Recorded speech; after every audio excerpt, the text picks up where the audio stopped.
तो भाई हमने 5वीं कक्षा में कंप्लीट कर ली और आज हम करने जा रहे हैं छठी प्रश्नावली। तो इसका इंट्रोडक्शन और एग्जांपल्स आज हम कंप्लीट कर लेंगे। तो भाई हमने क्लास 9th में पढ़ा था कि सर्वांग सम त्रिभुज क्या होते हैं और समरूप त्रिभुज क्या होते हैं। यानी कि हमने अब हम पढ़ेंगे 10वीं में समरूप त्रिभुज और 9th में हमने पढ़ा था सर्वांग समता।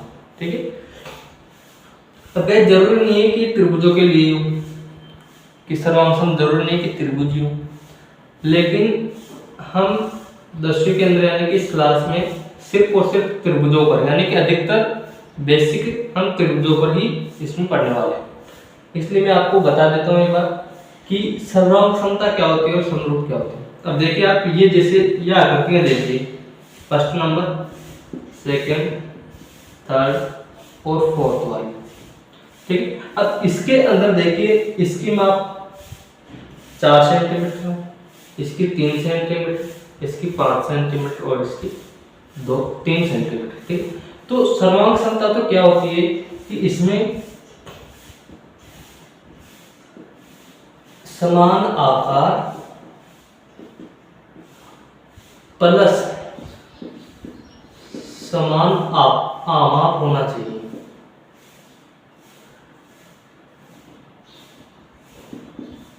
अब आकार मतलब आकृति, SHAP है ना। ठीक है, SHAP मतलब एक तो शेप, इसकी शेप आकृति, और आमाप मतलब इसका माप, मेजर। अब देखिए आकृति मतलब देखिए, और समरूप में क्या होता है कि इसमें सिर्फ और सिर्फ क्या देखा जाता है, इसका आमाप नहीं देखा जाता, सिर्फ और सिर्फ इसका आकार देखा जाता है। इसमें क्या होता है, समान आकार, किंतु आमाप समान होना आवश्यक नहीं है, किंतु आमाप समान होना आवश्यक नहीं है। ठीक है, तो अब देखिए इन आकृतियों में कौन कौन से तो समरूप है और कौन कौन से सर्वांग सम है, ये हमें बताना है। तो गाइस इसमें देखिए कि फर्स्ट आकृति में 4 रेडियस है, इसमें 3, इसमें 5 और इसमें 3। तो इनमें सर्वांग सम तो कौन सी हुई, सर्वांग सम मतलब आकार भी समान होना चाहिए, यानी कि इनका शेप भी समान होना चाहिए, और इनका आमाप मतलब इनका माप भी समान होना चाहिए। तो इसमें जो आकृति 3 और आकृति 4 है वो क्या है, इसमें सर्वांग सम। मैं क्या कर रहा हूँ कि आकृति 3 व 4 सर्वांग सम।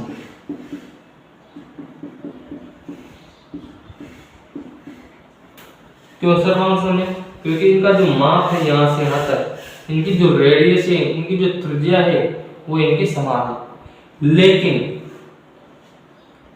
समरूप में देखिए इनकी सभी क्या करते सेम है, बस छोटे बड़े, यानी कि हमें माप से मतलब नहीं, इनका जो शेप है, जो आकृति है उससे मतलब है। देखिए ये भी वृत्ति, ये भी वृत्ति, ये भी वृत्ति, ये भी वृत्ति, सिर्फ इनको क्या कर दिया है, जूम आउट कर दिया गया है, यानी कि इनको छोटा और बड़ा कर दिया गया है। तो हमें सिर्फ छोटा बड़ा नहीं देखना, हमें समरूप में क्या देखना है, सिर्फ इनका शेप देखना है। तो जो सभी वृत्त हैं वो क्या है, हमारे समरूप।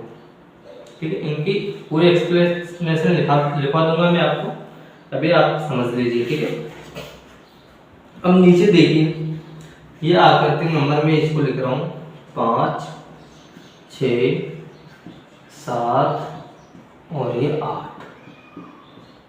इनमें देखिए कि सर्वांग सम कौन सी और समरूप कौन सी। अब सर्वांग सम में क्या है कि एक तो आकृति भी सेम होनी चाहिए और एक आमाप यानी कि इनका माप भी सेम होना चाहिए। तो इन वर्गों में देखिए कि वर्गों में ये 4 सेंटीमीटर का है, ये 5 सेंटीमीटर का, ये 6 सेंटीमीटर का और ये 4 सेंटीमीटर। ठीक है, अब इनमें माप तो देखिए आकृति नंबर 5 और आकृति नंबर 8 का सेम है।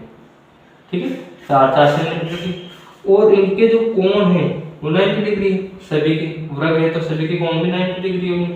ठीक है, तो जो आकृति नंबर 5 और आकृति नंबर 6 है, सॉरी 8 है, वो भी क्या होगी इसमें, यहीं पे लिख देता हूँ 3 4 5 8, ये भी इसमें क्या है, सर्वांग सम है। अब समरूप है या नहीं, समरूप में सिर्फ और सिर्फ क्या देखना है, आकार, यानी कि इनकी आकृति सेम है या नहीं। तो देखिए ये भी वृग है, ये भी वृग है और ये भी वृग है, सभी वृग है, सिर्फ इनको क्या कर दिए, जूम आउट कर दिए गए। तो ये जो वृग हैं ये भी हमारे सभी क्या है, समरूप है। तो हम क्या कर सकते हैं कि दुनिया के सभी वृग समरूप होते हैं। अब नीचे देखिए त्रिभुज आकृति नंबर 9 10 11 और 12, ठीक है, इनमें देखिए सर्वांग सम कौन सा है और समरूप कौन सा है। तो सर्वांग सम तो देखिए इसकी 3 है, इसकी 5 4 2 अलग अलग रेडियस है, इसकी 6 6 9 अलग अलग रेडियस है, और इसकी देखिए 3 3 3 सेम रेडियस है। तो आकृति नंबर कौन कौन सी, एक तो 12 और एक 9, आकृति नंबर 9 और आकृति नंबर 12, आकृति नंबर 9 और आकृति नंबर 12 दोनों क्या है, सर्वांग सम है। तो सर्वांग सम का मतलब क्या है कि इसमें एक तो इनका माप और इनका शेप, यानी किस शेप की है, वो दोनों हमारे इसमें मायने रखती है सर्वांग सम में, कि इनका माप भी समान होना चाहिए, इनकी आकृति भी समान होनी चाहिए। लेकिन समरूप में सिर्फ और सिर्फ क्या देखते हैं, इनका आकार देखते हैं कि इनका आकार सेम है या नहीं। और समरूप में क्या होता है कि इसको अगर इस पर रख दे तो एक दूसरे को ढकेंगे नहीं, लेकिन सर्वांग सम में अगर इस आकृति को इस आकृति पर रख देते हैं तो ये दोनों पूर्ण रूप से एक दूसरे को ढक लेंगे। जैसे हम सिक्के ले रहे हैं 5 के सिक्के, और 5 के सिक्कों को ऐसे एक के ऊपर एक के ऊपर एक के ऊपर एक रखते हैं, और अगर हम ऊपर से देखते हैं तो हमें सिर्फ ऊपर का सिक्का ही दिखाई देगा, नीचे वाला थोड़ी दिखाई देगा, नहीं दिखाई देगा ना। तो वो क्या होते हैं, सर्वांग सम होते हैं। ठीक है, अब आप इसको नोट कर लीजिए, मैं आपके इसको एक्सप्लेनेशन लिखवा देता हूँ। अब देखिए सर्वांग सम त्रिभुज मतलब जिसका आकार और आकृति सेम हो, समरूप त्रिभुज जिसमें सिर्फ आकार सेम हो, आकर इसका आमाप समान होना आवश्यक नहीं है ना। तो अगर हम सर्वांग सम त्रिभुज लें तो सर्वांग सम आकृतियां कौन सी होगी, वह आकृतियां, परिभाषा रखें,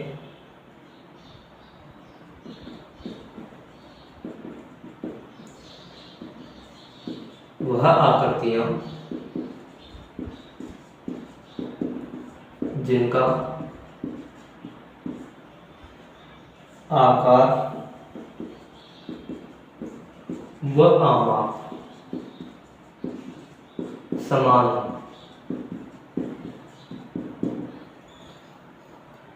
सर्वांग सम आकृतियां होती है।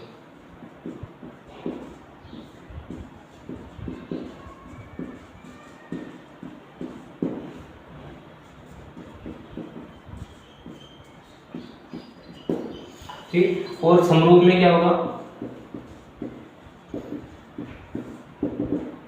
वह आकृतियां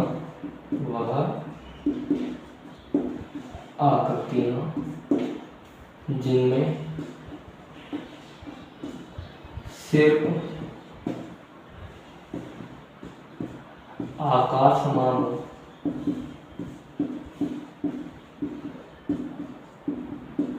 आमाप का समान होना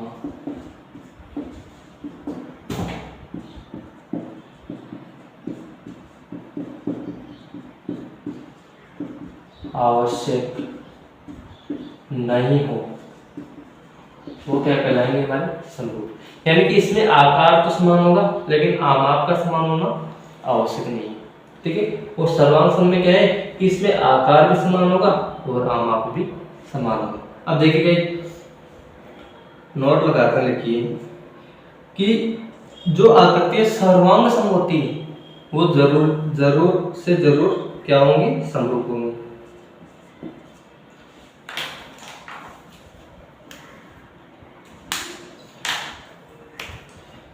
नोट में क्या लिखिए कि सभी सर्वांग समाकृतियां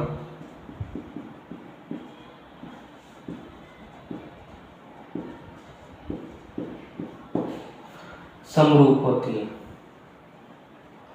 समरूप होती है। ठीक है, अब समरूप क्यों होती है सभी सर्वांग समाकृतियां? क्योंकि हम समरूप में सिर्फ और सिर्फ क्या देख रहे हैं, इसका आकार, और सर्वांग सम में तो आप आकार पहले स्पष्ट, इसकी फर्स्ट कंडीशन ही आकार ही। ठीक है, तो सभी जो सर्वांग सम त्रिभुज होंगे या सर्वांग सम जो आकृतियां होंगी वो क्या होंगी, समरूप। किंतु यह आवश्यक नहीं है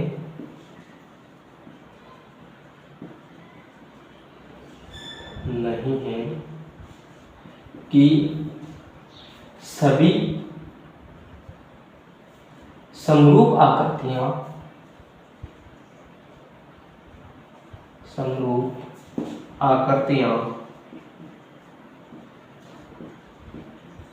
सर्वांग सम, यानी कि यह आवश्यक नहीं है कि जो आकृति सर्वांग सम है वो समरूप भी है। क्यों? क्योंकि इसमें जो आमाप होता है उसका समान होना आवश्यक नहीं होता, लेकिन इसमें आमाप का भी समान होना आवश्यक होता है। इसलिए हम क्या नहीं कह सकते कि सभी समरूप आकृतियां सर्वांग सम नहीं हो सकती। ठीक है, बल्कि कुछ आकृतियां हैं जो समरूप होते हुए सर्वांग सम भी हो सकती है। ठीक है, pause the video, note it down. देखिए गाइस, हमने 9th क्लास में सर्वांग समता कंप्लीट कर ली थी, और उसमें आपने अगर प्रमेय से आपको डर लगता था तो इसमें भी आपका प्रमेय का डर आपको सताएगा, लेकिन आप बेझिझक रहिए, जब तक मैं हूं आपको किसी से डरने की आवश्यकता नहीं है। ठीक है, तो गाइस इसमें जो 10th क्लास है इसमें हम समरूपता के बारे में, सब कंप्लीट समरूपता के बारे में पढ़ेंगे, क्योंकि 9th में हमने सर्वांग समता कंप्लीट कर ली थी और इसमें हम समरूपता के बारे में पढ़ेंगे। तो देखिए समरूपता की विशेषताएं क्या क्या होती है कि इसमें अगर, और क्या कि हम समरूपता सिर्फ त्रिभुजों के अंदर ही पढ़ेंगे इसमें, बल्कि एक दो टॉपिक है जिसमें हम चतुर्भुजों के बारे में आएंगे। जो फर्स्ट 6.1 है उसमें चतुर्भुजों के बारे में और वृत्तों के बारे में भी दिया हुआ है, लेकिन इसे प्रश्नावली का जो मेन टॉपिक है वो है त्रिभुज, यानी कि त्रिभुजों की समरूपता ही हम इसमें पढ़ेंगे। ठीक है, तो इसमें क्या है कि मैं आपको जो 6.1 है उससे संबंधित कुछ विशेषताएं लिखवा देता हूँ। हम जैसे जैसे आगे एक्सरसाइज करेंगे वैसे वैसे इनके इंट्रोडक्शन करेंगे। ठीक है, जैसे अगर हम 6.2 पढ़ रहे हैं तो उसका उसके साथ करेंगे, जिससे आपकी नॉलेज बढ़ती रहेगी। अब अगर मैं एक साथ ही पूरा स्टाफ लिखवा दूंगा तो आप क्या ना उसको याद नहीं कर पाओगे, आप रटोगे फिर उसको। ठीक है, तो मैं 6.1 के अनुसार लिखवा रहा हूँ कि सभी वृत्त समरूप होते हैं।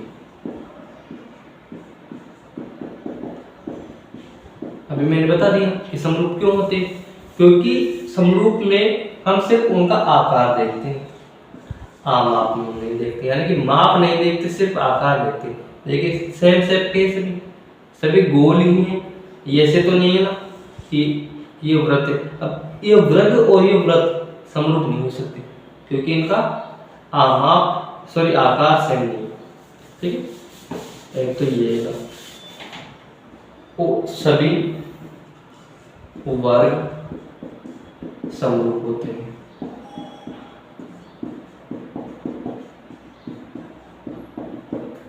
कैसे? जैसे मैं एक वर्ग ये ले रहा हूं, फिर मैंने एक वर्ग ये ले लिया, फिर एक वर्ग ये ले लिया, ठीक है, फिर एक वर्ग ये ले लिया। तो देखिए गाइस, इन सभी का आमाप सेम नहीं, लेकिन आकार तो सभी का सेम है ना। ऐसे थोड़ी है कि ये वर्ग है, ये तो त्रिभुज हो गया। ठीक है, तो इनका सभी का आमाप सेम है, इसलिए सभी क्या है, समरूप है। नेक्स्ट देखिए कि सभी त्रिभुज समरूप हो यह आवश्यक नहीं है। सभी त्रिभुज समरूप हो यह आवश्यक नहीं है। क्यों आवश्यक नहीं? जैसे मैंने एक त्रिभुज तो ये ले लिया, ये समकोण त्रिभुज, एक त्रिभुज ये ले लिया, तो ये दोनों समरूप थोड़ी, इनका आकार चेंज हो गया ना। देखिए ये तो समरूप है लेकिन ये समबाहु हो गया। ठीक है, एक मान लो मैं ये ले लूं, तो देखिए ये भी समरूप थोड़ी, इनका भी आकार अलग अलग हो गया। तो सभी त्रिभुज समरूप हो यह आवश्यक नहीं है, किंतु सभी समबाहु त्रिभुज समरूप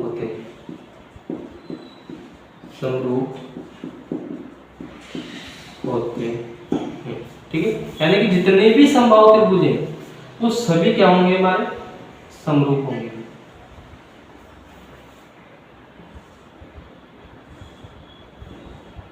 भले से इनको घुमाने पर बन जाए लेकिन वो समरूप ही होंगे। ठीक है, जितने भी समबाहु त्रिभुज हैं, जितने भी प्रकार के, वो सभी क्या है, हमारे समरूप होंगे। दुनिया में भले से कोई सा भी ले लो, अमेरिका से लाओ तो ठीक, जापान से लाओ तो ठीक, कहीं से भी लाओ, अगर वो समबाहु है त्रिभुज तो फिर वो क्या होंगे, हमारे समरूप होंगे।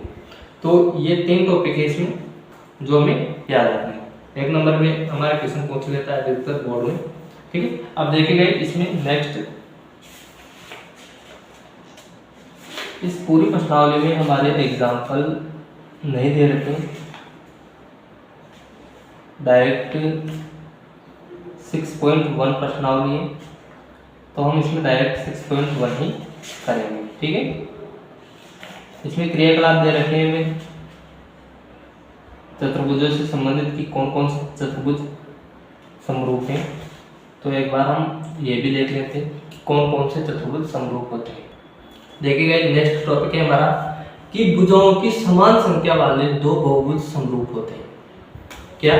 समान संख्या वाले 2 बहुभुज समरूप होते हैं यदि संगत कोण बराबर हो। एक तो क्या हो कि उनके संगत कोण बराबर हो, और यदि संगत भुजाएं एक ही अनुपात में, यानी कि संगत कोणों के साथ साथ उनकी संगत भुजाएं एक ही अनुपात में होना आवश्यक है, तभी वो क्या होंगे, हमारे समरूप होंगे, वरना वो हमारे समरूप नहीं होंगे। अब देखिए इनमें से जैसे आकृति नंबर फर्स्ट, सेकंड, ठीक है, ये है थर्ड, ये है फोर्थ, ये फिफ्थ, और ये हमारे पास है 6। ठीक है, इनमें से देखिए कि आकृति नंबर फर्स्ट और सेकंड हमारे समरूप है या नहीं। तो इनमें क्या फर्स्ट कंडीशन क्या है कि संगत कोण बराबर होनी चाहिए, एक तो समरूप होने के लिए चतुर्भुज को, और एक संगत भुजाएं एक ही अनुपात में होना चाहिए। तो देखिए कोण डी 85 है तो इधर ये भी 85, ये 70 है तो ये भी 70, और ये 105 है तो ये भी 105, और ये 100 है तो ये भी 100, यानी कि इनके कोण तो एक ही माप के। अब क्या देखना है सेकंड कंडीशन कि यदि संगत भुजाएं एक ही अनुपात में हो तब तो वो समरूप हो जाएंगे, वरना नहीं होंगे। अब देखिए इसमें जैसे मैं इधर से ले रहा हूँ AB, तो AB की मेजर कितनी है 1.5, और इधर कितनी 3, इधर से मैं 2.4, और इधर से 4.8, सॉरी 4.8, इधर से मैं ले रहा हूँ कितनी 2.5, तो इधर से मैं ले रहा हूँ 5, इधर से मैं ले रहा हूँ 2.1, एंड इधर से 4.2। तो अगर हम इन सभी को काटते हैं तो कट पिट कर हमारा कितना आएगा 1/2। देखिए इसका दुगुना ये, इसका दुगुना ये, इसका दुगुना ये, 25 दूनी 50, एंड 2.5 का ढाई का आधा 5, 2.1 का आधा 4.2, 2.4 का 4.8, और 1.5 यानी कि 1.5 का आधा, सॉरी 1.5 का दुगुना 3 होगा। तो ये दोनों आकृतियां हमारे क्या होंगी, समरूपात्मक होगी। और समरूप का जो चिन्ह है वो कौन सा होता है, ये वाला, ऐसे। तो इन दोनों के बीच में क्या लगा देंगे, ये वाला साइन, कि ये दोनों आकृतियां हमारे समरूप हैं। ठीक है, अब इसमें और इसमें देखिए, इसमें देखिए कोण तो सबके 90 डिग्री, यानी कि फर्स्ट कंडीशन तो हमारी फॉलो हो रही है, फर्स्ट कंडीशन तो कोण वाले तो हमारे इसमें फॉलो हो रही है, लेकिन लेकिन इसमें भुजाएं देखिए, इसमें अगर मैं ये और ये भुजा लेता हूँ तो देखिए 3 की ये है और इधर से भी 3 की है, ये तो सेम है। लेकिन अगर इधर से मैं इसका और इसकी ये भुजा और ये भुजा लेता हूँ तो इसमें तो 3 है और इसमें 3.5 है, तो इनका अनुपात हमारे सेम नहीं होगा। तो ये दोनों भुजाएं, ये दोनों जो वर्ग हैं ये हमारे क्या नहीं होंगे, समरूप नहीं होंगे। कारण क्या बताएंगे कि इनकी संगत भुजाओं के अनुपात सेम नहीं है। अगर संगत भुजाओं के अनुपात सेम हो जाते तो ये दोनों जो आकृतियां हैं वो भी एक दूसरे के समरूप होंगे। अब नीचे देखिए आकृति नंबर 5 और 6 में, आकृति नंबर 5 और 6 में अगर हम भुजाओं का अनुपात लेते तो देखिए इधर से 2.1 और इधर से 4.2, फिर दूसरे में भी 2.1, तीसरे में भी 4.2, यानी कि सभी का अगर हम मेजर लेते हैं, अनुपात लेते हैं तो 1/2 आएगा। ठीक है, यानी कि इनका अनुपात तो सेम है, यानी कि इसमें सेकंड कंडीशन फॉलो हो रही है। लेकिन ये तो है हमारे वर्ग और ये है हमारे समचतुर्भुज, यानी कि इसका तो प्रत्येक कोण 90 डिग्री होगा, लेकिन समचतुर्भुज का आवश्यक नहीं है कि प्रत्येक कोण 90 डिग्री हो। ये कोण इसमें 90 डिग्री नहीं है, ये 120 के तकरीबन है और ये 60 के तकरीबन है। ठीक है, तो इसमें क्या है कि जो कोणों का मेजर है वो सेम नहीं आ रहा, तो ये दोनों त्रिभुज भी एक दूसरे के समरूप नहीं होंगे। ठीक है, तो जो चतुर्भुज हैं, जो बहुभुज हैं, उनके समरूप होने की 2 कंडीशन होती है। क्या कि एक तो उनके संगत कोण बराबर में होने चाहिए और एक उनकी संगत भुजाएं समान अनुपात में होनी चाहिए। ठीक है, पॉज द वीडियो और नोट डाउन। और यदि आपको इनकी संपूर्ण जानकारी चाहिए तो मैंने एक वीडियो अलग से समरूपता पर बनाकर डाल रखा है, आप मेरी प्लेलिस्ट में जाकर उससे देख सकते हो। ठीक है, हम इसमें सिर्फ उतना ही पढ़ेंगे जो हमारे सिलेबस में है। ठीक है, pause the video, note down. And अब हम करेंगे 6.1 जिसमें हमारे 3 क्वेश्चन है। एंड देखिएगा नेक्स्ट क्वेश्चन नंबर फर्स्ट 6.1 का, इसमें 6.1 का क्वेश्चन नंबर फर्स्ट देखिए, इसमें रिक्त स्थान भरना है कि यदि वृत्त, सभी वृत्त होते हैं। अब सभी वृत्त क्या होते हैं, मैंने आपको इंट्रोडक्शन में बता दिया कि सभी वृत्त क्या होते हैं, इसमें समरूप होते हैं। सभी वृत्त ये भी समरूप होते हैं। सभी त्रिभुज समरूप होते हैं यदि वह क्या हो, समबाहु त्रिभुज हो। कौन हो, समबाहु त्रिभुज। अगर कोई त्रिभुज समबाहु नहीं है तो वो समरूप हो यह आवश्यक भी नहीं। लेकिन अगर सभी त्रिभुज अगर समबाहु है वो त्रिभुज, तो वो सभी त्रिभुज एक दूसरे के समरूप होंगे, सभी वृत्त समरूप होंगे, सभी वृत्त समरूप होंगे, ये तीनों आकृतियां तो सदैव समरूप होंगी। ठीक है, अब देखिए भुजाओं की समान संख्या वाले 2 बहुभुज समरूप होते हैं। अभी भी हमने जस्ट पढ़ाई, यदि उनके संगत कोण बराबर हो तथा उनकी संगत भुजाएं समान अनुपात में हो, समानुपाती। ठीक है, ये हमारा क्वेश्चन नंबर फर्स्ट हो गया। सभी वृत्त समरूप, सभी वृत्त समरूप, सभी संभव त्रिभुज समरूप। 2 जो समान भुजाओं वाले बहुभुज होंगे वह कब समरूप होंगे, जब उनके कोण बराबर हो और जब उनकी समान भुजाएं समान अनुपाती हो, यानी कि संगत भुजाएं समान अनुपाती हो। ये हमारा फर्स्ट क्वेश्चन। अब सेकंड देखिए, देखिएगा नेक्स्ट क्वेश्चन नंबर सेकंड, इसमें क्या है कि निम्नलिखित युग्मों के 2 भिन्न भिन्न उदाहरण देने हैं। क्या करने में, इसमें भिन्न भिन्न उदाहरण देने हैं, भिन्न भिन्न उदाहरण। अब फर्स्ट किस पर देना है कि समरूप आकृतियां, तो इसका फर्स्ट उदाहरण दे रहा हूं। समरूप आकृतियां कौन कौन सी होती, एक तो सभी वृत्त, सभी वृत्त, और सेकंड में दे रहा हूं दूसरी समरूप आकृतियां जैसे सभी वृत्त ले लो या सभी समबाहु त्रिभुज ले लो।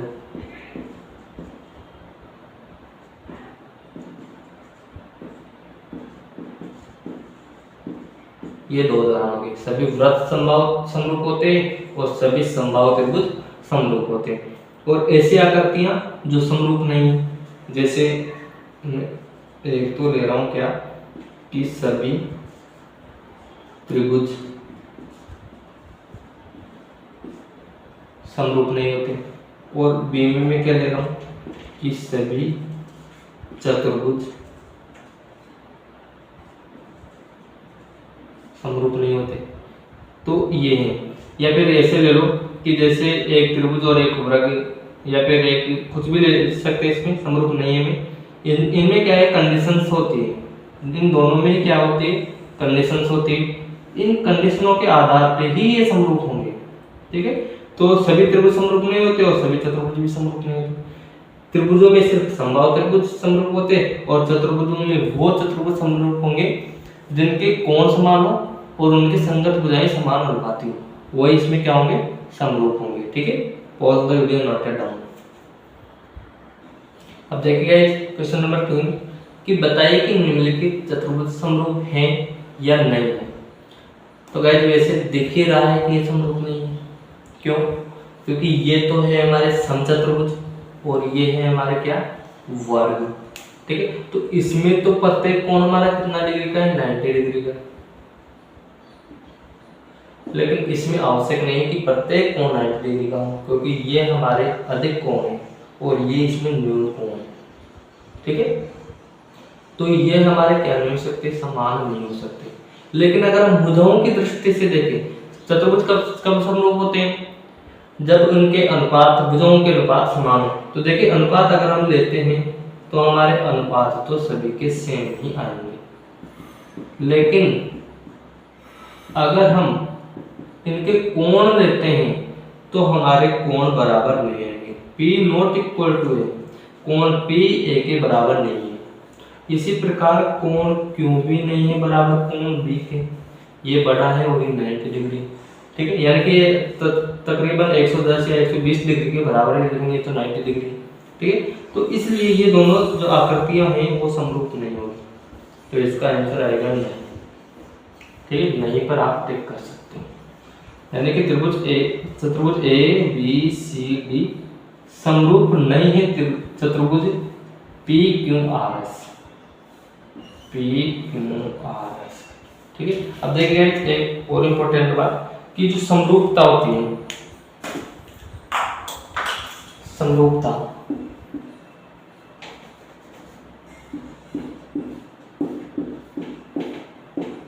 उसको तो हम इस चिन्ह से दर्शाते हैं, और सर्वांग समता इसको हम नीचे दो डंडे खींच के ऊपर ऐसे दर्शाते हैं।